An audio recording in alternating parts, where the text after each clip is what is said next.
Hi guys, and today is time to pick the team to play Blackpool tomorrow, so let's get started.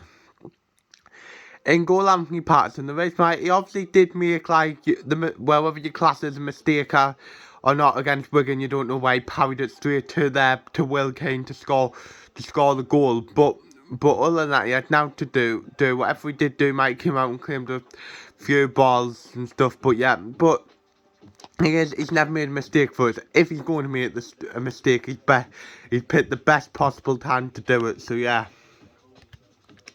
Right back to Hume, the race man, because Hume had a really good game against Wigan. Obviously got the assist for the Ellis Sims goal. Whether he meant it or not is another thing, because I think he actually tried to shoot. But yeah, he really impressed, and with the lack of defensive options, regardless if the manager wants to pick him or not again, he's got to pick him. So yeah.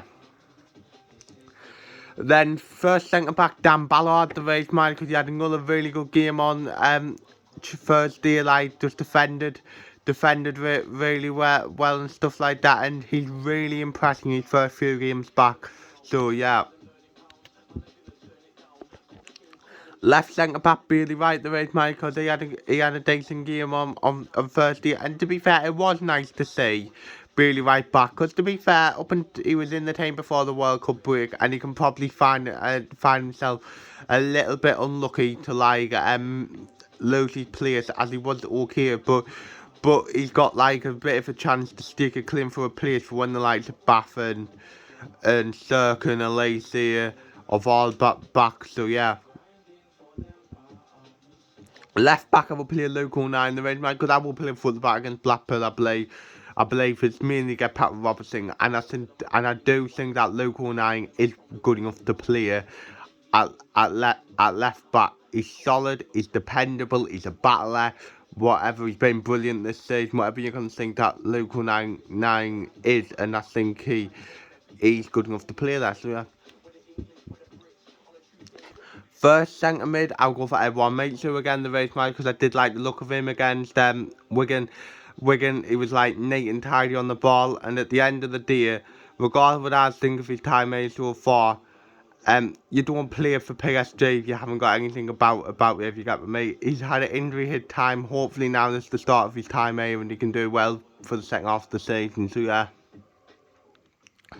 The next to him, Dan Nail, the race man, because I thought it was his best game. I would argue it was not just his best game of the season. I would argue that was one of his best games for Sunderland, the race man, because he really stepped up in Corey Evans' absence from the team, and everything you wanted a midfield to do he did. He also got the assist for the Pat Roberts goal, and like I'll always say, I do think that Dan Nail is on his day Sunderland's best midfielder, but we just do not say it enough. So hopefully now we can like get on form for a bit. So yeah.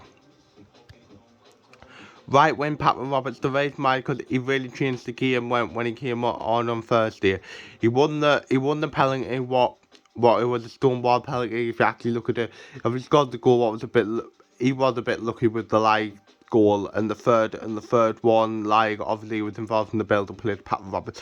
And even though Ahmed's being on brilliant form, Pat Roberts should be playing more, as he is a really good footballer who can do things, and hopefully that. I mean, I don't want to say hopefully, because it's obviously a team that Alex Pritchard is back out, if you get me now. Roberts can get some game time, and he should be starting. He was a bit unlucky to be dropped after he did have a good game at against Blackburn. So yeah. Number 10, I'll go Amad Diallo the race, mine, because Amad Diallo did have a frustrating game on Thursday, but my God, what a goal by him, and that's what he can do. He showed that, and in tight, well, it didn't really matter because we already won the game, but in tight games, something like that can be like a moment what can win your game. And Mowbray said, most teams are solid, most defences are solid, most players are solid, but Ahmad is like a player who's different and who can win you a game, and hopefully that Man United don't recall him as well. So yeah. Left wing, this might be a bit weird, but I'll go for Abdullah Bar, the race, because he played left the front three Thursday, and I thought he had a really decent game. Brought with Pierce a few times, was very unlucky not to score as well. And with Jack Clark, he hasn't been setting the world alight recently, so I would give, and I think leaving him on the bench could actually do him like the world of good for this one. And but if this is obviously if he's fit because he came off injured, I think I deserve to keep his place, so I will play him, so yeah. And then striker Ross Stewart. If you're wondering, it didn't change my team selection. Alice Sims getting picked because I would have went with Stewart this time anyway. But but Stewart obviously came on and scored the penalty that scored the second goal. And now that Alice Sims back, obviously we went back to Everton. Now we absolutely cannot sell Ross Stewart. We've got to make sure he stays at the club. Worst case scenario, you lose him in the summer, but now you might just give him the contract he wants. But yeah, he's been brilliant this season. 8 goals in just 10 games and 3 assists, so yeah.